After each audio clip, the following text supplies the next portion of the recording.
حضرت صلی اللہ علیہ وآلہ وسلم چھینک لیتے تو الحمدللہ فرماتے، ہاتھ یا کپڑا منہ پر رکھ لیتے اور آواز کو پس فرماتے۔ اگر کوئی ہم جالیس جواب میں یرحمک اللہ کہتا تو حضور اقدس صلی اللہ علیہ وآلہ وسلم یہدکم اللہ ویصلح بالکم سے اس کا جواب دیتے۔ غیر مذہب والوں کی چھینک کا جواب حضور اکرم صلی اللہ علیہ وآلہ وسلم یہدکم اللہ ویصلح بالکم سے دیتے، یرحمک اللہ سے ان کو جواب دینا ناپسند فرماتے۔ حضرت صلی اللہ علیہ وآلہ وسلم چھینک بہت پست آواز سے لیتے اور اسی کو پسند فرماتے۔ رسول اللہ صلی اللہ علیہ وآلہ وسلم نے فرمایا کہ بے شک اللہ تعالیٰ چھینکنے کو دوست رکھتا ہے، کیونکہ چھینکنے سے دماغ میں خفت اور قوائے ادراکیہ میں صفائی آ جاتی ہے، جو باعث و معین ہو جاتی ہے طاعت میں نشاط اور حضور قلب کے لیے۔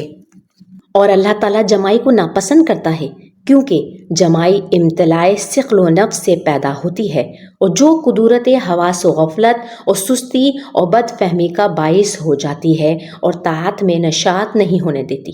پس اللہ تعالیٰ تو ناخوش ہوتا ہے لیکن شیطان خوش ہوتا ہے۔ بس اسی نتیجے کے اعتبار سے فرمایا کہ جمائی شیطان کی جانب سے ہے، پس جب تم میں سے کوئی جمائی لے تو حتی الوس اس کو دفع کرے۔ پس تحقیق کہ جس وقت تم میں سے کوئی جمائی لیتا ہے یعنی منہ کھولتا ہے تو شیطان اس سے ہنستا ہے۔ حضرت ابو ہریرہ رضی اللہ عنہ کی حدیث مرفوع میں ہے کہ تم میں سے جس کسی شخص کو جمائی آئے تو اس کو چاہیے کہ امکان بھر اس کو روکے، ورنہ بایاں ہاتھ منہ پر رکھ لے۔